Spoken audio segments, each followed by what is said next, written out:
Hingga akhirnya aku bisa jual salah satu paket yang termahal. Wah, ini nih berita baiknya nih.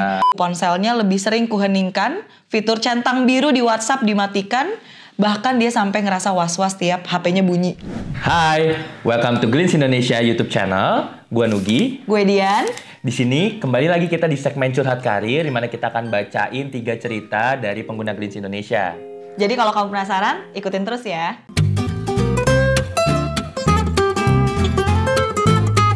Cerita pertamanya gue dulu yang bacain. Ini ada cerita dari Gunawan. Hai Gunawan. Di tahun 2021 katanya dia lagi mempersiapkan yudisium sebelum wisuda.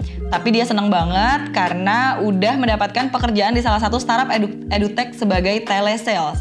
Di hari pertamanya kerja, dia dapat 40-50-an kontak yang harus ditelepon. Harus belas pesan ajakan untuk berlangganan. Dan harus mengerjakan daily report juga, lumayan banyak ya tugasnya ya. Aku yang awalnya semangat jadi kaget banget, kata Yagi.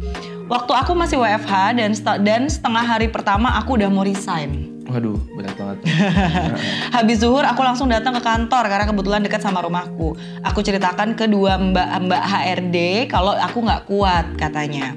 Aku stres, bahkan aku nangis nggak peduli kalau aku cowok. Aku kayak gitu karena aku baru pertama kali kerja.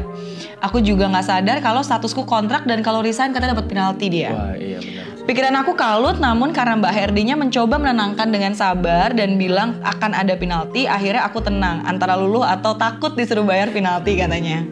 Sampai seminggu aku belum closing dan aku udah one-on-one sama koordinator dan supervisorku. Aku diberikan masukan dan motivasi, lalu aku mulai belajar ulang terkait product knowledge-nya. Aku berusaha untuk lebih percaya diri dan coba mendengarkan call dari top agent yang sudah senior.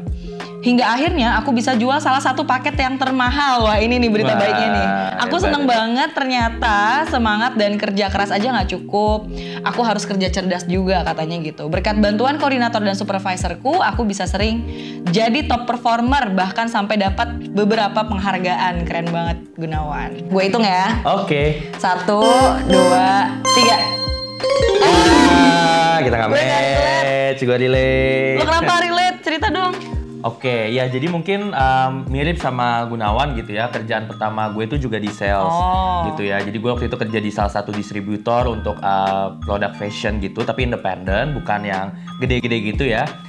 Dan waktu itu pas hari pertama langsung dikasih tahu tuh target salesnya berapa. Dan ternyata di situ selain aku jadi sales, aku juga merangkap jadi marketing, terus juga harus visit ke store di mana kita naruh barang kita sana. Jadi semuanya bikin pusing banget dan akhirnya bikin pengen resign. Nah cuman akhirnya emang aku ngobrol sama owner dan jalanin aja persis sama kayak Gunawan, dan akhirnya pelan-pelan bisa adapt lah sama situationsnya. Gitu. Keren.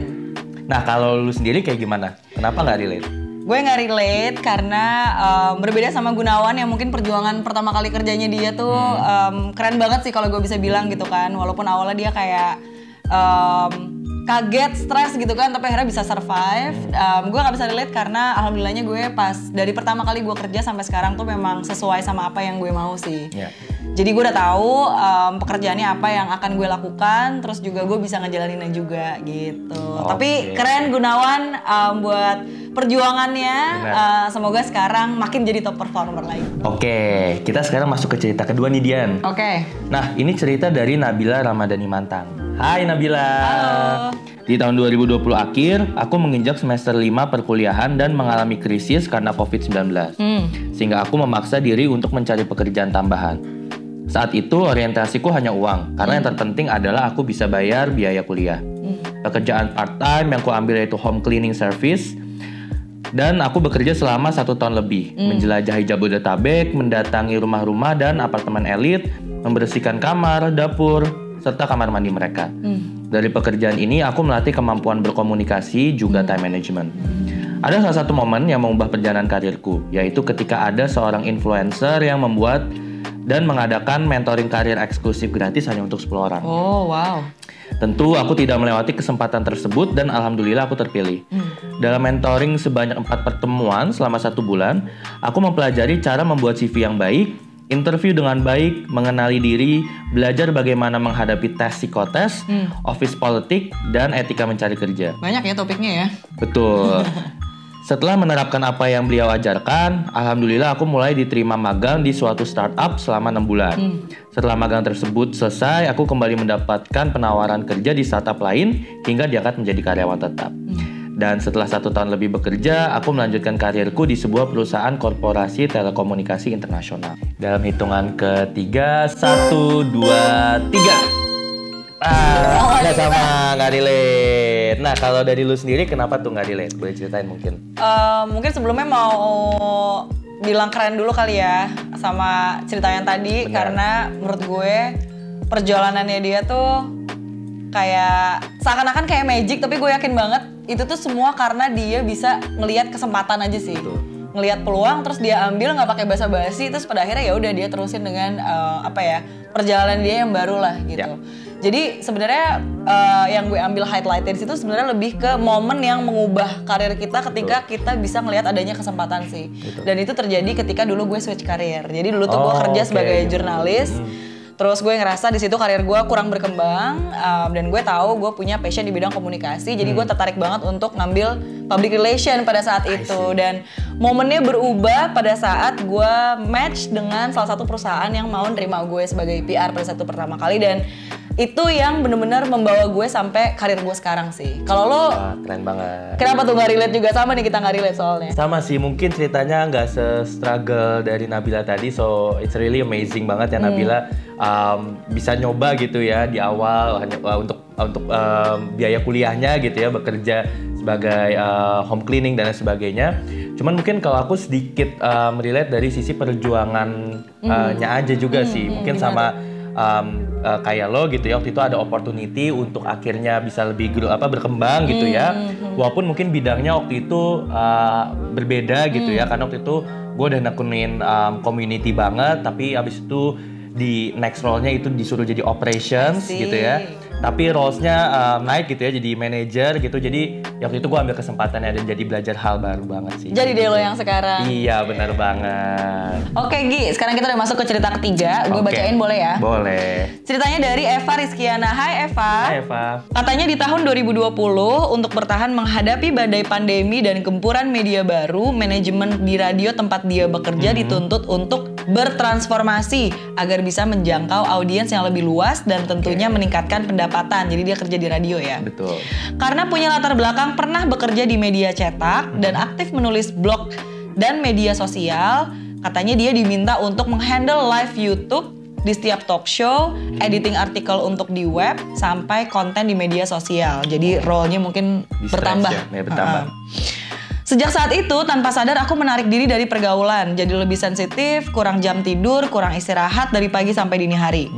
Kehidupan pribadinya dia juga merasa terganggu. Ponselnya lebih sering kuheningkan, fitur centang biru di WhatsApp dimatikan, bahkan dia sampai ngerasa was-was tiap HP-nya bunyi. Wah. Akhirnya, nah ini titik baliknya nih. Aku coba speak up ke atasan bahwa pekerjaan ini harus dievaluasi lagi karena tidak kompatibel dengan SDM yang ada dan perlu dilakukan pembagian tugas ulang. Aku juga memulai journaling dan membuat to-do list untuk ngecek prioritas pekerjaannya. Bagus nih ya. Betul. Selain itu, aku membatasi untuk tidak memegang pekerjaan kantor di luar jam kerja kecuali yang bersifat urgent. Hasilnya, work-life balance yang selama ini dia pikirkan cuma hayalan bisa terwujud.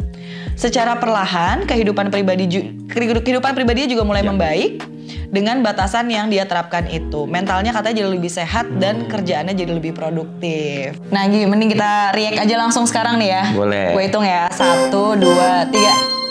Nah, kali ini kita beda. Tapi gue galau. Tapi gue pengen denger dulu Oke. cerita lo kenapa lo bisa relate sama ceritanya Eva. Mungkin kalau sama ceritanya Eva bisa relate banget karena waktu pandemi kita semua kayaknya juga hampir pernah merasakan kayak membedakan antara kehidupan personal dan profesional tuh jadi blurred lines banget ya. Jadi kayak kadang kita bisa dibilang hampir kayak kerjanya tuh 24 jam gitu ya. Karena kita kerjanya kan di rumah terus gitu ya. Jadi kadang even udah selesai jam kerja gitu masih ada yang ngechat dan kita masih harus bales gitu ya. Cuman mungkin waktu itu caseku adalah lebih ke arah akhirnya tim leaderku gitu ya realize hal tersebut dan akhirnya mulai memberikan kayak boundaries apa nih gitu biar akhirnya kita bisa punya personal life juga nih, jadi nggak jadi satu banget lah kayak gitu. Mirip banget sama ceritanya ya. Bener banget. Nah kalau lu sendiri nggak relate kenapa nih? Gue sebenarnya bingung sih antara nggak relate sama relate karena kalau di gue itu pada saat itu kejadiannya tim gue ada yang resign, terus belum ada penggantinya. Jadi akhirnya pekerjaan temen gue yang resign itu dibebankan ke gue dan itu 2 orang. Jadi gue 1 orang handle 2 tambahan kerjaan gitu kan. Dan mungkin salut banget sama Eva yang berani speak up ngomong sama atasannya atau sama HRD-nya gitu kan, sehingga ada perubahan yang lebih baik lah gitu untuk role-nya Eva. Sementara kalau di aku pada saat itu sayangnya tidak terjadi perubahan apa-apa. Terus aku juga sempat kebingungan apakah harus ngomong atau enggak pada saat itu, dan pada akhirnya situasinya jadi semakin rumit lah kalau di aku dulu. Jadi keren banget buat Eva udah berani speak up, karena menurut aku juga penting banget kayaknya ya untuk bisa berani mengungkapkan apa yang ada di pikirannya dia gitu. Nah itu tadi 3 cerita yang udah kita ceritakan gitu ya. Buat teman-teman bisa banget nih komen kalau emang teman-teman relate atau nggak relate sama cerita yang udah kita ceritain tadi. Atau mungkin kamu juga punya cerita yang unik dan inspiratif yang pengen di-share cerita karirnya, silakan submit di link yang ada di description box di bawah atau bisa scan QR yang ada di sini. Siapa tahu kamu ceritanya terpilih untuk ditayangkan di video ini dan kamu juga bisa mendapatkan hadiah menarik dari Glints. Oke, thank you for watching dan jangan lupa untuk like, subscribe, dan nyalakan lonceng notifikasi serta nonton video Glints Indonesia lainnya. Nah, buat kamu yang juga lagi nyari pekerjaan, Glints punya banyak banget lowongan pekerjaan.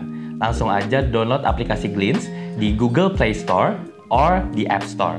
Good luck on your career journey. See you next time. Bye. Bye-bye.